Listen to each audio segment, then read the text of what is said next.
Hi, I'm Royce with Viking Wax Press and the Alternative Football Network. This video is another in my series ranking helmets of various alternative pro football leagues. I rank helmets based on the following categories: personal taste, logo, color scheme, uniqueness, legibility, use of space, and contrast. Each helmet will be ranked from 1 to 10 in these categories with a maximum score of 70 possible. Tiebreakers will go to the team ranked highest in personal taste, then logo, and so on.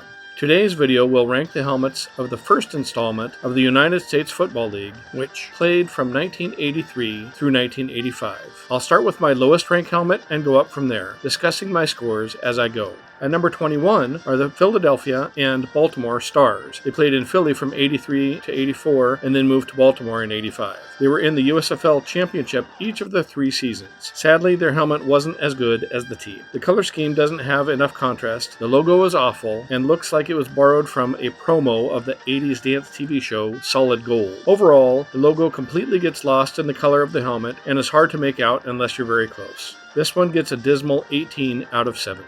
Number 20.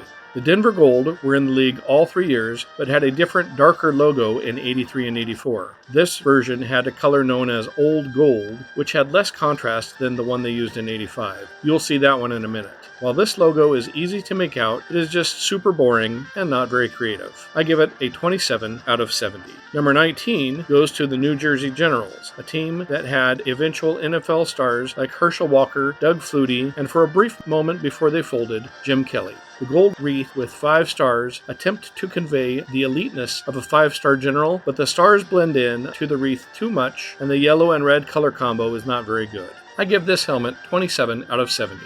Number 18 are the Birmingham Stallions. They were led by running back Joe Cribbs and had a pretty good team. However, they use a similar color scheme to the Stars and Generals, and unlike the Buffalo Bills' original tough-looking standing buffalo, this standing stallion seems stagnant and wimpy. The good thing about this helmet is that the red stallion really stands out on the gold shell. 28 out of 70 for this one. Number 17 goes to the 1985 version of the Denver Gold, where they updated that old gold color to a bright gold, which increased the contrast and legibility and gave it more of a sparkle. Problem is the logo is still boring. It's too bad the run and shoot offense they installed that year had to put up huge numbers in these helmets, which could be so much better. 32 out of 70 for this version. At number 16, I have the Pittsburgh Maulers. The dark purple color adds a rich depth, and the orange harkens to the molten metal of the Pittsburgh steel industry. But on the helmet, the logo gets outmatched by the depth of the purple and becomes challenging to see. I want to like this one so much more than I actually do. I give it a 33 out of 70.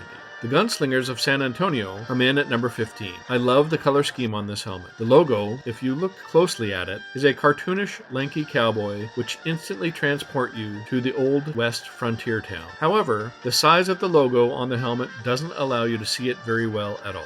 While the potential is there, the lack of legibility drops this one way down to 34 out of 70. Check out my USFL Songs video playlist to hear the Gunslingers theme song. Number 14 goes to the LA Express, the team that issued Steve Young the first lifelong multi-million-dollar contract. The logo seems pretty plain at first, and typically I don't care for logos that include letters, but this one has good enough colors, enough contrast, and the slight tweak on the letters to give the letters a sense of speed needed to be express fast. Large enough to read easily, this one gets exactly half of the potential max points, 35 out of 70. At number 13, the Chicago Blitz. I thought this logo was dumb when I first saw it as a teenager, but it has grown on me over the years. The red, white, and silver and blue color scheme predates and perhaps inspired the New England Patriots' current look. The stylized letters with the iconic lowercase b and lightning bolt Z help pull this one up from the 20 range to 36 out of 70.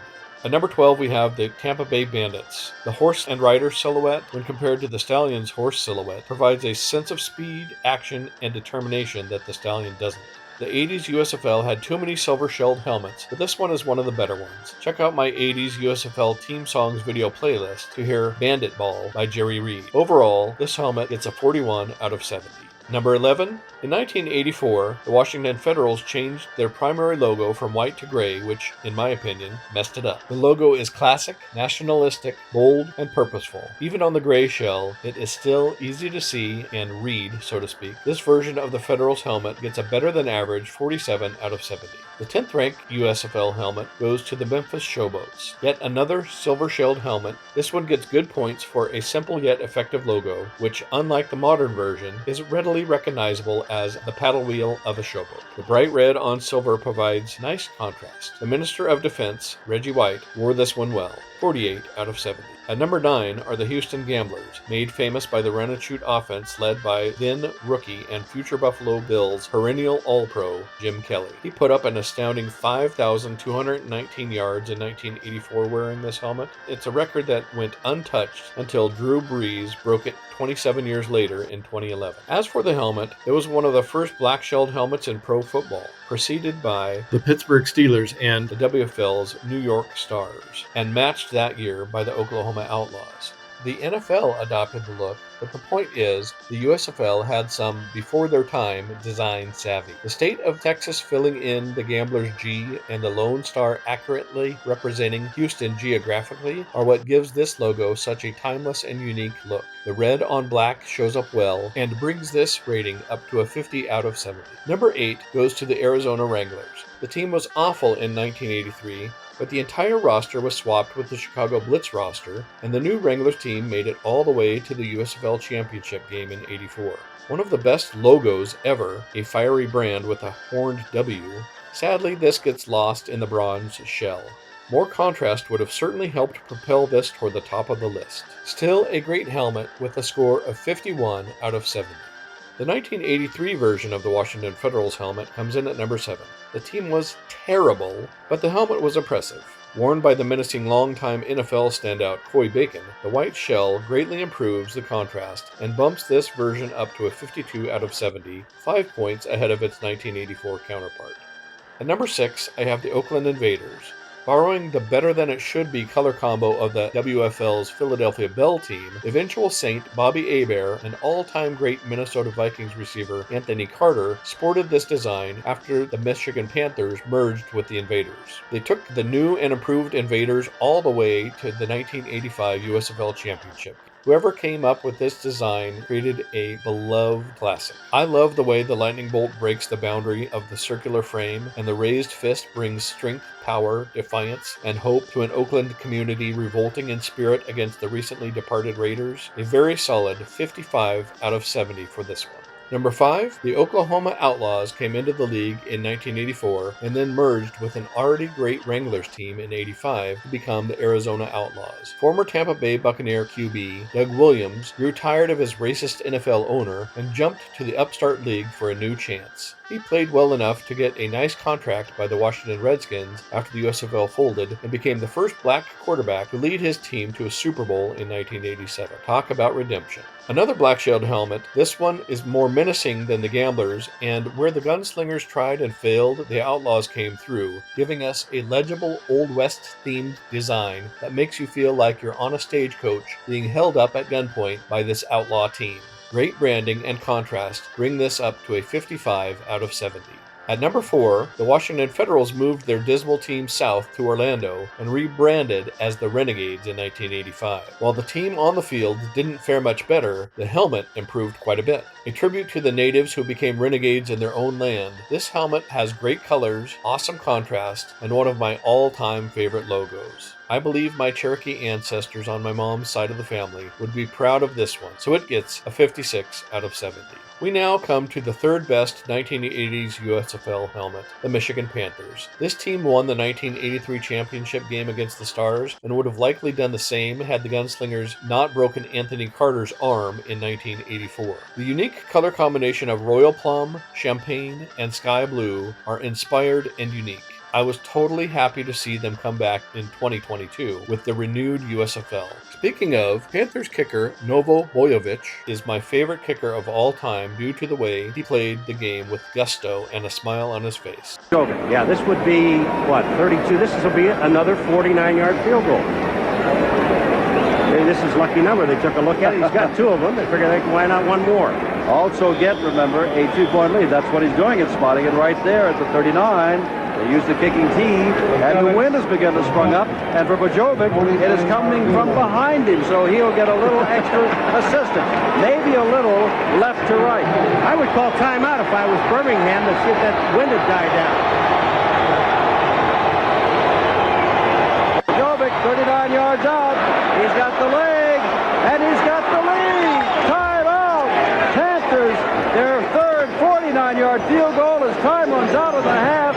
Birmingham leading by a point, now finds itself down by 2.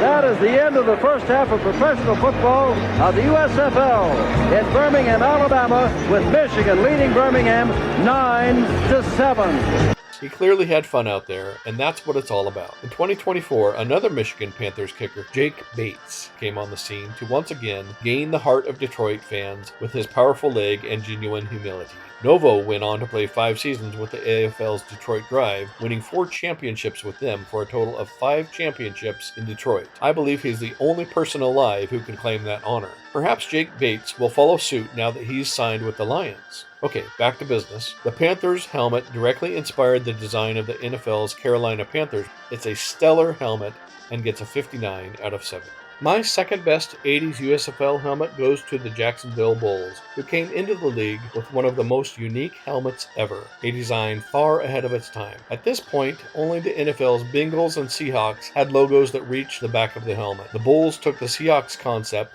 and added a genius twist to it by knocking out the word Bulls in the very back of the streaking bull logo. That unique design element pushes this helmet way up the list. But they also had a color combination that was unique to any other. Plum, orange, and black set against a silver shell. The streaking bull logo elicits speed and dominance. This great helmet gets a 62 out of 70 and, spoiler alert, is my 4th ranked helmet of all 185 that I have ranked. Now for my top ranked helmet, not just in the original USFL, but in any league ever.